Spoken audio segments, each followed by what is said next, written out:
Can I just say, Yes. I don't remember the last time I watched reality TV. Literally same. And it's popping off at the moment. Maths is Yeah. what everyone is talking about. I couldn't care less. Love Island just before. Love is Blind. I will say I do love a bit of Love is Blind. But I feel like I used to be such a consumer of reality TV. Now I'm just like, I think I'm getting it all from TikTok, all the drama. You don't need to get free to air anymore because you've got free to air on your phone. I look at my phone, I'm like, should I start a show at 8 o'clock at night? I'm like, no, I'm going to go watch Australian TikTok drama and see everything that's unfolding. Sorry, Anna Paul. Anna Paul. If you know, you know.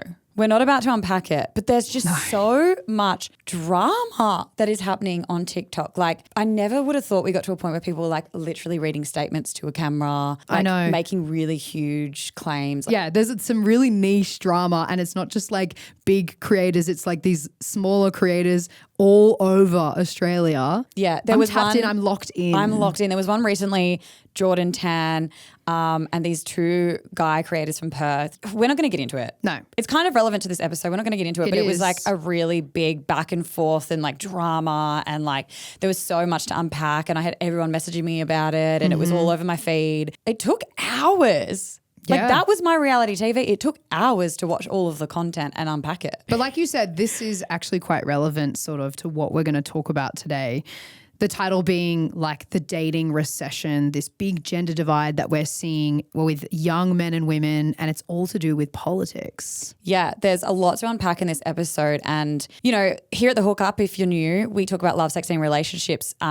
So something that we do is oh my God, I just. Something that we do. Shout out Nick White. Love you. You're like my favorite Australian comedian. Anyway.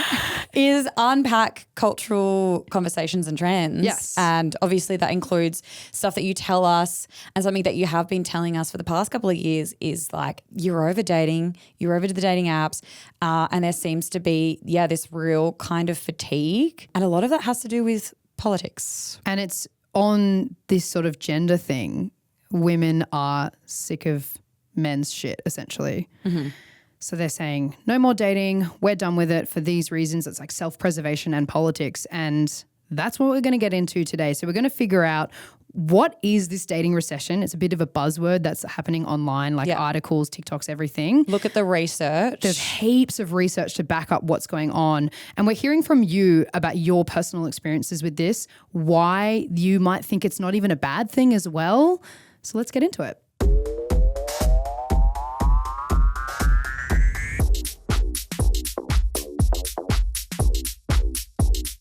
So there are a lot of factors that are contributing to this dating recession, this quote unquote like relationship recession that involves like dating apps and fatigue and, you know, the siloing of spaces, which we'll talk about. But I think the main thing we want to focus and unpack in this episode, Pip, is the political divide, because research is showing that historically Gen Z, women and men, are the most politically divided they've ever been. Yeah. And they're saying that men are becoming more conservative and women are becoming more progressive. So we did our research, we did our Googles. We'll put all of the, by the way, there's a lot to like quote. So if you miss anything, like we're going to put all of the research we looked at in our show notes. Yeah. So this article here from The Guardian said research suggests that they are moving dramatically further apart too. This is they meaning the genders. The ideological gap between young American men and women almost doubled in the past 25 years. And it's the same in the UK. So recently there was an election and twice as many young men as women voted for Reform in the general election. And Reform is their right-wing party. Yeah. And sometimes when people talk about this, they think that it is only happening in Western countries based on like the media we consume and the cultural conversations we're having. But this is actually happening globally. So a 2024 Ipsos study took samples from across the world, including here, Australia, Brazil, France, Germany, Japan, South Korea, Turkey. And researchers found that when it comes to gender equality, those aged between 18 and 29 displayed the largest differences of opinions between the sexes. And I don't know about you, but when I think of like history and progression, right, I just automatically assume that as the years roll on and generations be born, like we become more and more cohesive and progressive, right? Like you just 100%. You just think that like we learn from past generations' mistakes. Yes. So to me, it's like it is crazy and so wild that we are Gen Z, the young generation, are like the most politically divided we've ever been. It feels like in the last 5 years in particular that it's just all kind of going a little bit haywire, and it's the opposite effect. And it's so shocking as well, because you have like messaged us and told us about all these dates and experiences that you've had where someone will suddenly come out as like really opposite and conservative to what you thought they were going to be, which is fascinating, and we're going to get into. Yeah. And one of the studies that we have mentioned here, that Ipsos study from 2024, there's a whole bunch of surveys that they've like published the data on. So go have a look at that in our show notes. But one of the things that they found was that when it comes to that age bracket 18 to 29 between men and women, 60% of men think that we have gone so far in promoting women's equality that we are discriminating against men. And 62% of men believe that they are being expected to do too much to support equality. Isn't that just really disheartening? Like they're thinking they've been asked too much for gender equality, not even using the word feminism, which is such a trigger for a lot of guys, which we will get into. That's such a good point. But it's literally like, hey, we're being asked too much because women want to be equal with us. That's actually like really annoying to me, and I don't agree. Like that's insane to me. It's so intense. It's really alarming. Yeah. So this is something that we're going to unpack. But the thing that we do want to focus on is this is impacting our relationships and dating. Yes. You know, these political and worldviews and differences are seeing a growing trend of people choosing to be single instead, you know, kind of hence the dating and romantic recession. So we did our own research. We wanted to hear from you how you're finding this. Do you agree? Do you feel like you're getting impacted by this as well? So we asked, women who are dating men right now, would you not date someone based on their political view or their algorithm? 86% of the women who answered this said yes, and 14% said no. So pretty massive on the side of, I'm not going to fuck with someone if I don't align with them politically. Men, we asked the same thing. If you are dating a woman right now, would you not date someone based on their political view or their algorithm? Different numbers. Men said 67% said yes, way lower than 86. It's pretty telling. Yeah. And there were some really strong reasons why that difference exists. But first, let's hear from you for the voice memos you sent us about like why this is important for you. We got this voice memo from Laura. So I used to date someone with different political beliefs to me, and that was fine a few years ago. But I would say in this political climate at the moment, where everywhere you look, rights are getting taken away from women and decisions are getting made by political figures that just don't agree with my values, that I don't think I could do it again at the moment with someone who isn't on the same page as me. Yeah, a lot of women reflecting that. Another one we got from Georgia. So the last few guys I've been on dates with, it's all kind of followed the same pattern. You know, at first everything's great. We get along. We have so much in common. There's amazing chemistry. But yeah, a few dates in, the cracks kind of start to show, and they'll casually mention that they're pro-life, or, you know, say something like, "You're not a feminist, are you?" And that's not because they've thought critically about feminism. That's just because they don't actually understand what it means, or they have a warped conservative view on it. And yeah, like I've never really thought of myself as being super progressive. I just figured I had pretty rational beliefs about equality and how people should be treated. That was until I started dating, and I got a better understanding of just how far to the right men are leaning these days. So yeah, like when dating someone new, I try to see things from their perspective, because I believe that, we're all just products of our environment. But it's pretty disheartening when you realise you can't build the life you want with the person in front of you because your core beliefs do not align. Yeah, that's really interesting. And we had like quite a lot of people who DM'd us saying that they've like flat out ended relationships over this. We also got this one from Beck, who told us she's just flat out stopped dating because of this political and gender divide. I think a person's political view reflects their fundamental morals and ethics, down to the core of basic human rights. So now I usually look at someone's political views before going through most of a dating profile. I feel that if someone doesn't align politically, then it's not going to be a positive dating experience, especially being a bisexual woman and seeing the damage that politics has done to the LGBTQIA+ community as a whole. So for me, if someone's politics don't at least mostly align with mine, I don't send that like or match with someone. And honestly, with the global shift and increases in extremist activity, I even have these thoughts, this creeping doubt in the back of my mind about my safety. So I've actually entirely stopped dating for the last few months. This is such a prominent feeling for so many women, which we've seen with the boy sober movement. But I think that this really highlights like the core issue of why that like poll that we had was so different, with like 86 of women saying that they wouldn't date someone based on their political view, whereas men was 67. And that is because like the political is personal for women. Like so much of the political arguments and debates that we see like playing out in politics at the moment are based around like women's fundamental rights and body autonomy, like we've been talking about. And so for a lot of men, it tends to just be like, let's chat it out. Let's have this debate. Let's debate politics. And oh it's my like, God, yeah. Like I go into like fight or flight. I'm like, this isn't me debating like this thing that doesn't affect me. It like completely impacts my day-to-day life and how I function in this world. Yeah, 100%. We asked you as well another poll question. Women, are you fed up with sexual harassment, assault and sexism to the point where it's put you off dating altogether? Reflecting what Beck said, 75% of you said, yeah, I'm put off, we're not dating anymore. So yeah. So huge. Obviously we've done episodes on boys sober, how to be single, have a look at those, especially like the boy girl sober movement, which was so fascinating. That was like last year and it is still going so strong. And like I don't think it's gonna 4B, stop. the 4B movement, which has come yeah. out of Korea, where like women are literally saying no to anything to do with men, is just like gaining more traction. And I think that stat really kind of resonates, like the 75%. That's 100. so huge. Yeah. So we had another DM from Landon who gave us like a really cool like point of view, sort of talking about how these politics are really personal to people. So I have some thoughts on this one. As a leftist and straight and generally pretty politically active man, I was recently talking to a queer woman friend of mine, and I mentioned that I was open to the idea, or liked the idea, of dating someone who I didn't necessarily politically align with. And she pointed out to me that that is just a privilege that's not afforded to women, in the sense that that relationship dynamic of a more conservative man completely fundamentally is different to other relationship dynamics in terms of expectations and things like housework, child work, and more serious things like reproductive rights too.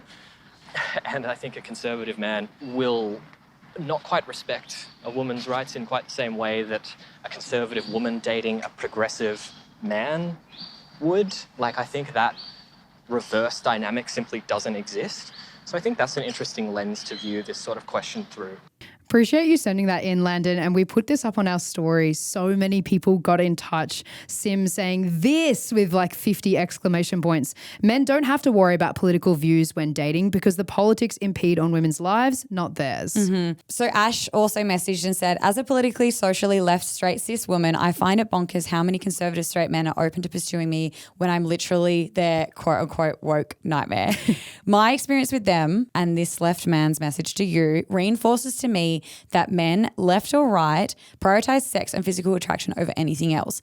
Women and gender non-conforming people do not have the luxury to find arguments hot. Their arguments about our existence and rights sometimes means we won't be safe. So well put. Like, I just completely agree with everything here. And yeah, so many people responded to this voice memo and these DMs saying, yep, this is my experience. And a lot of people said, kind of like what we heard before from Georgia, that sort of you start dating and then the cracks start to appear, and that's where the distrust comes in. So the divide, like we're talking about, means that guys sometimes even hide their political views because they know it's not in favor. Well, it's not like fashionable. Do you know Well, what I mean? Like if you're yeah. trying to date, like it's If you're not dating fashionable to rock up women- to a date and be like, I fucking hate you. Like you might remember this term from a couple of years ago, wokefishing. Yes. Like that's where this term came from. And it's like this idea that like a lot of guys in dating will disguise their conservatism with left Yeah. woke like beliefs. But do you remember when it was like really in the zeitgeist a couple of years ago, and it very much was like hipster men who were like guitar-y, muso-y, like hot rocker dudes. in North Melbourne. Like normcore like guys pretending to be woke so then they could sleep with you. Yeah. They weren't actually like politically conservative. I think they were just like misogynists, right? Putting on this mask. like But now it feels like it's way more about like genuinely hiding your politics and whether like who you vote for, which is so fascinating. And heaps of you like DM'd us and sent voice memos about this. Jasmine was one of them. Dating nowadays is actually quite scary as a young woman, mostly because you don't know what kind of man you're literally going to show up with on a date. Men know enough that women are left-leaning, that they know how to mask their misogyny and their right-wing propaganda that they've been brainwashed into believing. And you can very easily get tricked into falling into a situation and relationship, and then they'll say something batshit like you're meant to serve them, or you don't have reproductive rights, or women are objectively bad or lesser for insert reason. And it just makes it really difficult to date. We also got this one from Nathaniel, who I found this really interesting, Dee, because he was like, look, this hiding stuff, it happens on both sides, not just politically conservative, but progressive as well. Personally, I don't like lying, so I wouldn't do that. But I understand why some people might get to the point where I can just lie, and then if in like a month or two, we'll see what they really think, especially conservative guys. I think they have more of an incentive to do it. I guess some quick examples are people that are like conservative and against abortion, and then they end up with an accidental pregnancy, and then they suddenly want an abortion. And for something a little more lighthearted, somebody who maybe, you know, wants to be a real feminist and stuff like that, but they really enjoy it when the guy pays for the full date. I know someone like that. Caught out. Yeah. Also, that's happened to me, by the way. Yeah. Like when you're dating somebody and then, you know, like I would say not even like quickly. It happened like 6 months later. We realized that we had really different views of like, okay, what would happen if I got pregnant? And then we realized that we were on completely different spectrums. And then I was like, oh. How far in were you? Like at least 6 months. Yeah. And it was like, it caused a massive rift between us. Like it actually genuinely like really soured the relationship in a lot of ways because like, you know, sex is an important part of it. And that was genuine worry of like, oh no, like we're completely have different ideas about how this could work. I know. Where it could go. And the thing is like you would say, okay, we'll have like to prevent that from happening, we'll have these important conversations up front, right? Mm-hmm. But it's like we're talking about if people are lying. Literally. And hiding what they actually believe. Mm-hmm. Like that, like it's just going to cause further distrust. Like women already don't trust men, and it's like you are trying to date, then people are lying to you about what they believe in, and then 6 months later they're like absolutely not, or like changing what they said. Exactly. And we even had people DM us saying like it's gotten so bad that like they're like I'm a real one out here and I'm still getting like no trust from people. People think that I'm lying. And Bernie sent us this. As a man with progressive views, there's been times when I've been dating or talking to women and there's been a level of mistrust from their side. It's sort of like a feeling that they think I only hold those views just to sort of to sleep with them, which is really a shame that it's become sort of a serious concern in modern dating that someone would fake their beliefs just to get in someone else's pants. I'm like, what, are we going to take lie detector tests now on dates? I would love that. I'm like, fun date idea. Lie detector, hook them up. Can you not hear all of this and then understand why women and queer folks are being like, I don't want a bar of this. I'm done. I don't want to fucking participate. Yeah. I'm done. And that was like a real sentiment in the DMs, especially from our like queer listeners and our queer friends, like basically just saying, I'm avoiding this. We got this DM from Hannah. I identify as queer. I only have my dating apps on women and NBs because I feel the chance of women and NBs turning out to really misalign with me is low. And Frankie, I would consistently feel unsafe and not respected as a human. Now I'm dating an NB trans guy and I'm the happiest I've ever been in a relationship. Yeah. So it's like they're either going 4B movement, boy sober, or they're choosing playing for the other team. Yeah, if they can, if they're buying pants. Exactly. Okay, so obviously we've heard a lot of voice memos, a lot of DMs about how we're feeling, real life experiences, your anecdotal stories as well. Why is this happening? What the fuck's going on? A big one that really got to people in the DMs and the research shows is that social media and the algorithm has a big part of this. It's absolutely huge. So you actually might remember this study. It happened, I think, last year. It was from the Dublin City University Anti-Bully Centre. And they found that the recommended algorithms used by social media platforms are rapidly amplifying misogynistic and male supremacist content. The researchers found that all of the male-identified accounts were fed masculinist, anti-feminist, and other extremist content, irrespective of whether they sought out general or male supremacist related content, and that they all received this content within the first 23 minutes of the experiment. 23 minutes? I have seen, shout out Hannah Ferguson, I have seen Hannah from Cheek Media talk about this, and people have done their own experiment, right? Changed or created a social media account that they put their gender as male and their algorithm changed. Like the content they were being fed was like conservative right-wing content. I also wondered with that research as well, it's like, what if you were a gay guy and you were like, yep, I'm a 24-year-old man on TikTok, done. And then it's just like right-wing content, but you're like queer. Hang on. You know, I don't want any I don't of this want a part of this. dude bro stuff. Yeah, that's super, super interesting. Something that like you have brought up a few times in our conversations about this is like the siloing of spaces. Yeah. And this is a term that I didn't understand until I looked into it. It's I like, literally had to ask you. Yeah, I was like, what the fuck is this? What does it mean? So they talk about it a lot in the research around this political divide, and they use this term siloing of spaces, which basically just means that we're all being fed such individualistic content. So back in the day, we would have all watched the same 4 channels, right? You would have gone home after school, turned on your TV and watched, like here in Australia, it would have been like ABC, 7, 10, 9, whatever. SBS. And SBS. You can't forget our little sis. Throw them a bone.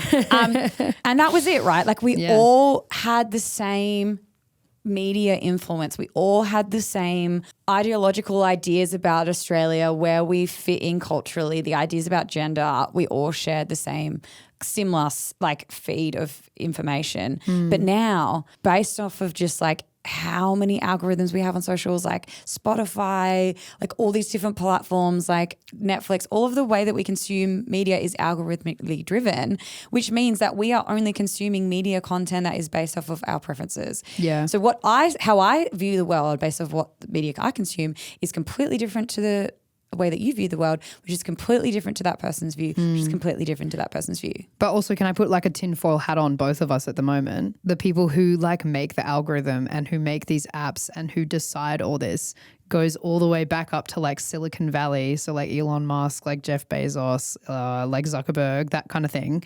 And they're all just like Silicon Valley bros. And I feel like I've read like articles where people are like, wait a damn minute. They're the ones who are like kind of figuring it out. They're not necessarily like planting everything in your feed, but it trickles down from there. So like maybe that's a crazy conspiracy or maybe there's something to it. Taking this back to like the political conversation, Yup. I know men in my life who will get like fed trad wife stuff who are fucking feminists and then they like look at it because they're like, this is so funny. And then they continuously get more trad wife content because they've like lingered and they're like, my whole feed is just trad wife. And they've never, that it's just like politically not anything that they believe in. Do you also do that thing where you get something served and you're like, no, and you quickly go off it because you're like, you got to train your algo. TikTok has a dislike button now, which my phone is fucking dislike. it? Yeah. Oh, I'm like dislike. I don't like this content. Get rid of it. Oh my God. I didn't know that. Anyway. Bradley sent us this DM where he said, while there are definitely a lot of guys who are really set in their beliefs, I think that there are a lot out there who are feeling really lost and unfortunately fall into this trap with these influencers who tell them it's not their fault. It's feminism's fault because it gives them something to blame rather than actually reflect on themselves. And research backs this. Research backs this. We've spoken to people, we've spoken to experts in this space about that. And you know what I find really interesting is this discussion. One of the answers to this is people like, we need a diversity of role models for men. And I think that specific diversity of role models means that we just need more men who identify as feminists in this spaces as a role model. Because like women have so many. We have so many role models. You could literally, like, I can name like 10 right now. And I feel like men are either given the Andrew Tates of the world or men who are in like mental health vulnerability spaces, which is so useful. Love that. That is a part, and like the shackles of, you know, gender inequality is that like men are supposed to be strong and not show their emotions. And I really appreciate that there's a lot of men working in that space. Crickets.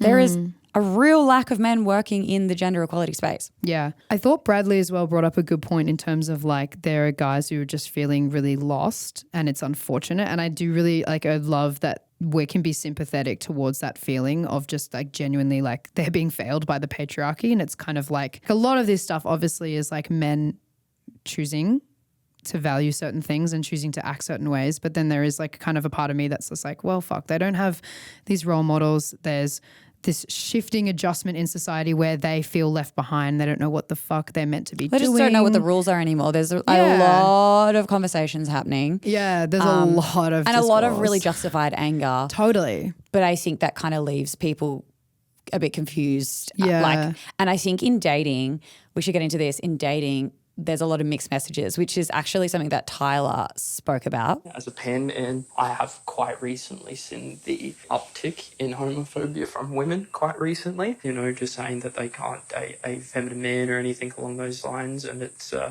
been quite interesting because, you know, you've got that and then also seeing the independence amongst women saying that they want all feminine men. So it's been a weird catch-22, but I think a lot of it is just due to the fact that there is no positive male role models for straight men currently at the moment, and just the inability to admit faults, you know, like toxic masculinity is toxic when you're making lies and putting people down. I think it's great masculinity and might stop the gender divide if a lot of straight men could just admit when they've made a mistake.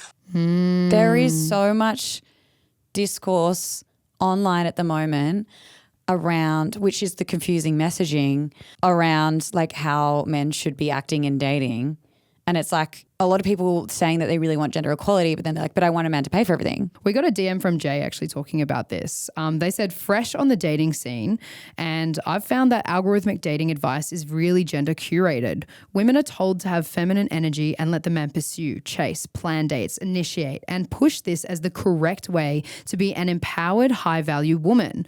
But that blurs gender equality and feminist values as it wants us to settle into traditional gender roles. Exactly, which is why so many guys are telling us that they're confused. And like, this is something that you have to reflect on and unpack. And I have to. I find it really hard because I'm like, no, I want to be pursued. You want to be and princess. I'm a princess. But then I'm like, wait, my boyfriend deserves to be princess too. Yeah. And another point that I want to raise is like, have we actually lost the goal of feminism, which is about gender equality, right?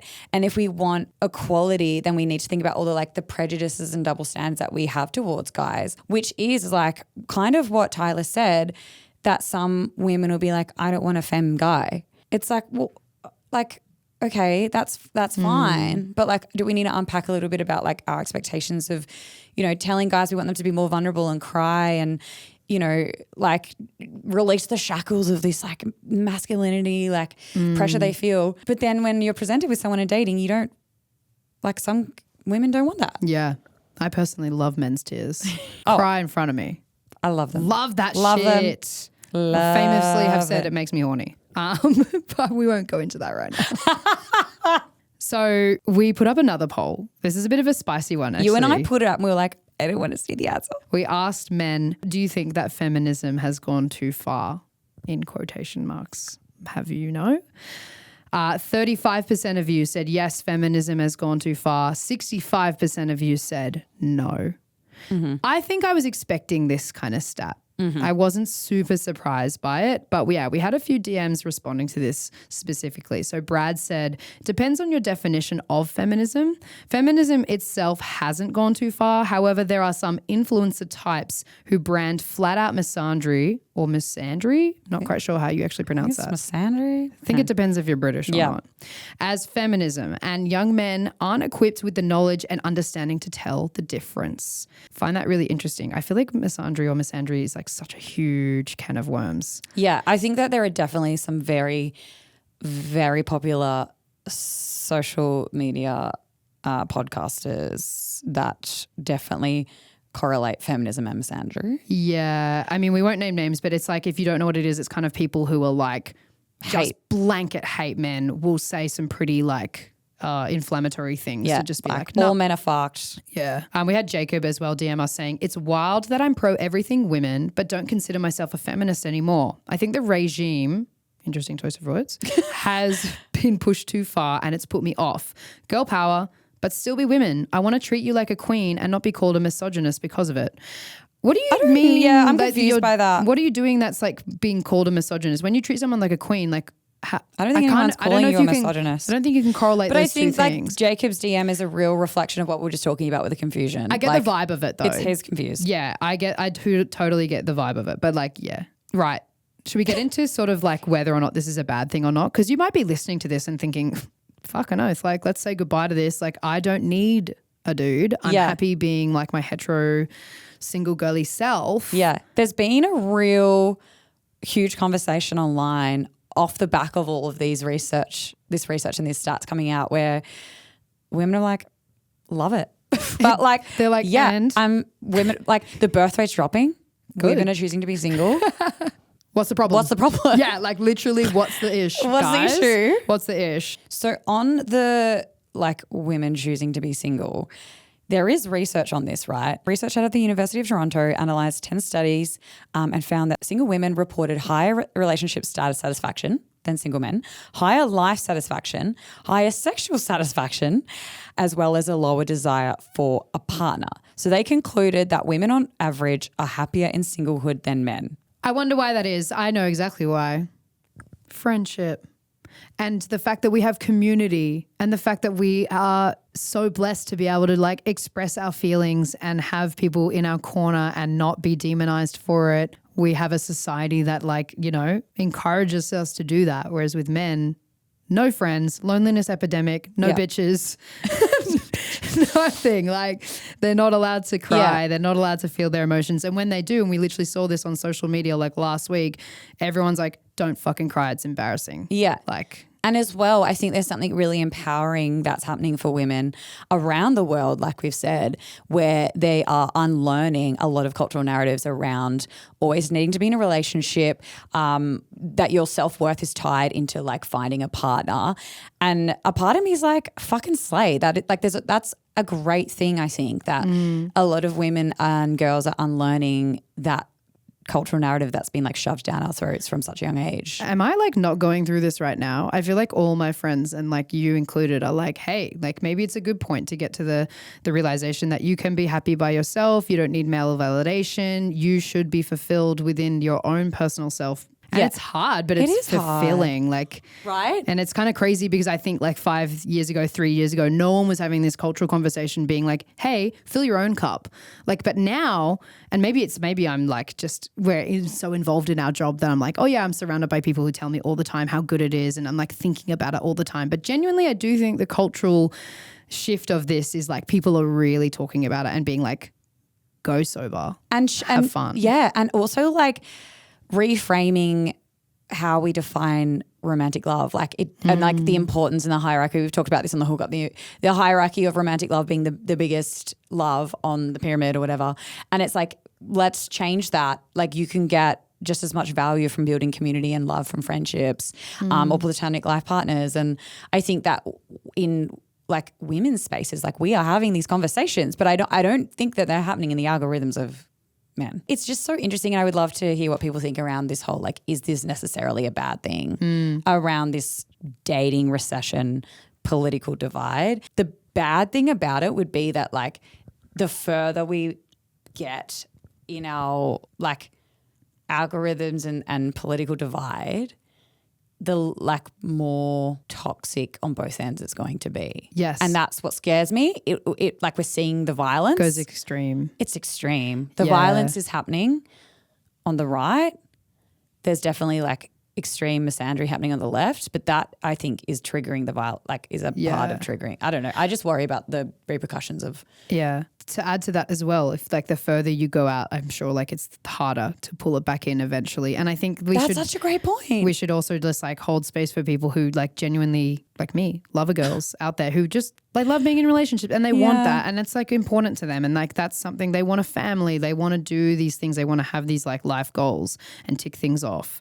And so I think it's important to be like, well, if you really do want that, and if everyone's mistrusting each other, can you say that? Yeah, everyone's distrusting each other, and like it's getting further and further apart. It's like, fuck, how do we bring it back for the people who do want to continue the human race? And how disheartening, right? Like as someone in a relationship that probably wants a family one day, I think about my little babes. My little babes. I'm like, what are they going to do? Yeah, I know. I mean, like, there's so many women out there, and like if you're listening to this and you're like, especially if you're like in that biological clock stage where you're like, Jesus Christ, like how am I meant to find someone who politically aligns with me, who cares about my shit, and like, you're not queer? Yeah, exactly. Like that is hard. So if you are in the camp of like, yes, this is extremely dangerous, we need to fix this, let's bridge that gap. What are some of the ways that we can do that? We kind of asked you on our Instagram about that. And Yant sent us a DM saying, as a straight 22-year-old male, I think there are always going to be extremes on either end of the spectrum. But without the opportunity of actual conversation between the two, where respect is shown and you allow each party to have their time and provide opportunity of understanding opposed to judgment, the gap is going to expand exponentially as more and more people get exposed to the more radical content. And just because you don't see directly eye to eye to someone doesn't mean they are a bad person or they should just be cut out of your life. I think the more that behavior like that continues, the further apart the different political viewpoints will be separated in society, less exposure to the opposing view will continue, and the further pushing to extremes will occur. And again, the gap between the two grows, which is kind of what the point you're making. And as the gap grows, more fear will be incurred in every aspect of society, whether it's in dating or walking home from work. Wow. I need to take a breath. Yeah, wow. But that, you honestly nailed that, Jan. That was like so powerful, whether it's dating or walking home from work. Cam also DM'd us and said, I can see why men may feel excluded. And in the past, I think I held a tiny bit of this feeling. However, once I engaged with more diverse media and talked with more people, I don't necessarily think men should feel excluded anymore and should just join in on the conversation.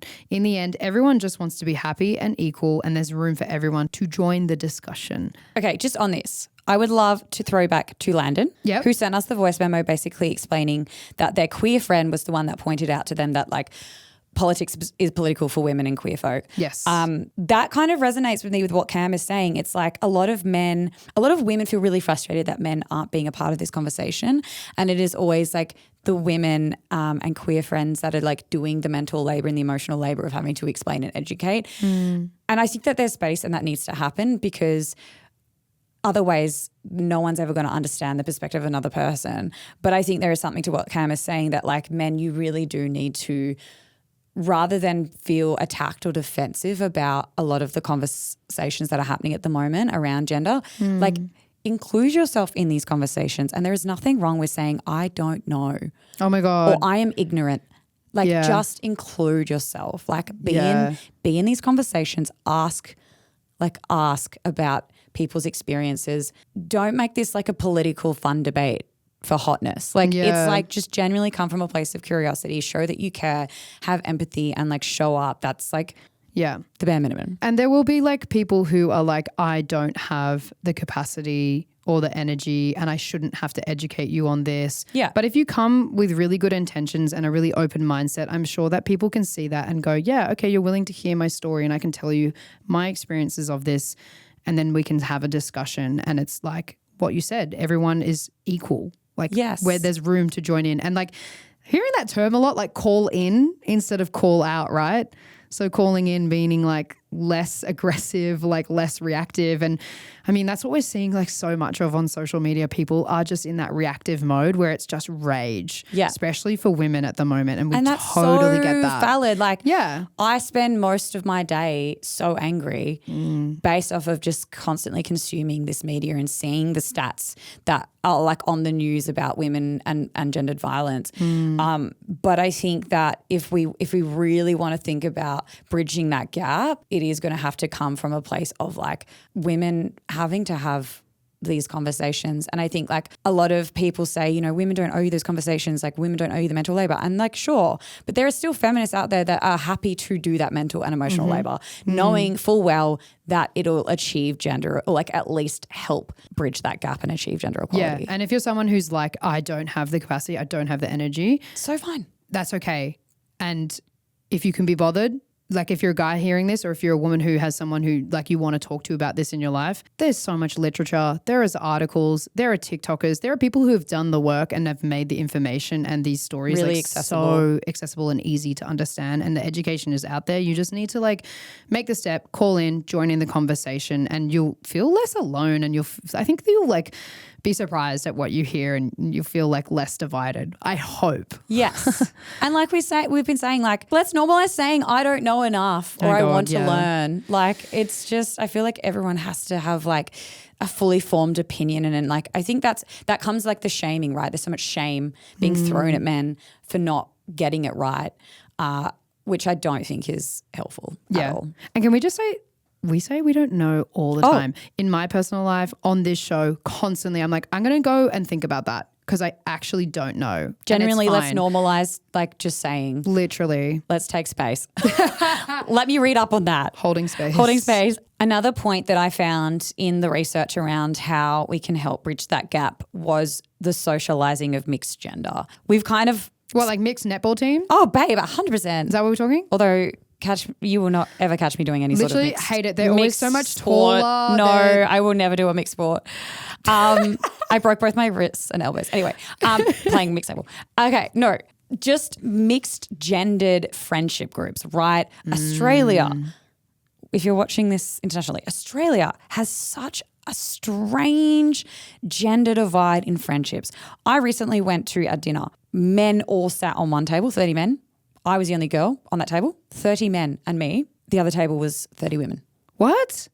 In the same event? At a partnered event. Oh my God, And I see this play out in Australia from fucking birth.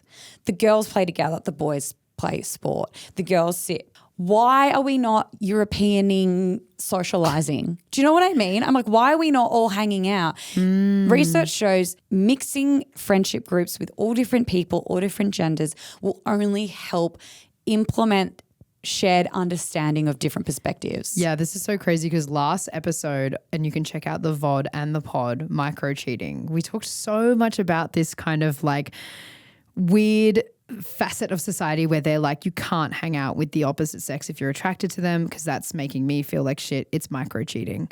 And it's like we were saying in that episode, you expose yourself to so much diverse belief. Like we think it's better if guys have lots of girlfriends because then they get like a lot of support and they get exposed to different belief systems and thoughts and ideas.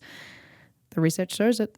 Yeah. Stats And like, don't lie. I just think as well, like there's definitely such a huge conversation happening online of like, fuck all straight white men. I don't want anything to do with them. Dump in mantra. Like, I don't want to even see a straight man.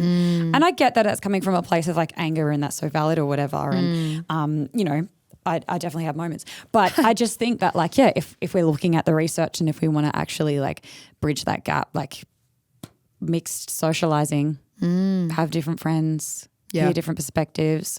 Also, like the thing that like allows me to have more empathy towards men is the fact that I have like some absolutely incredible male friends. Yeah. And I love them to death. Like I love them so much and they are such beautiful men and I just value them and I just I love them just as equally as I love my female friends. Yeah. And that kind of allows me to really want to give men space.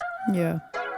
What a huge episode. This is obviously like a massive topic and this has definitely gone longer than our normal podcasts, probably almost double it. So much we had to include. But your voice memos, your DMs, so incredibly thoughtful and thought-provoking that we kind of wanted to include as much in as possible. And yeah, there's a lot of research that goes into this. And it's really nuanced and it's a really, really big conversation. So sorry if we did miss anything. Yeah. Like we're just two girls. We're just two girls. Just like we don't know. That guy said on TikTok recently. Yeah. He's just a boy. He's just a boy.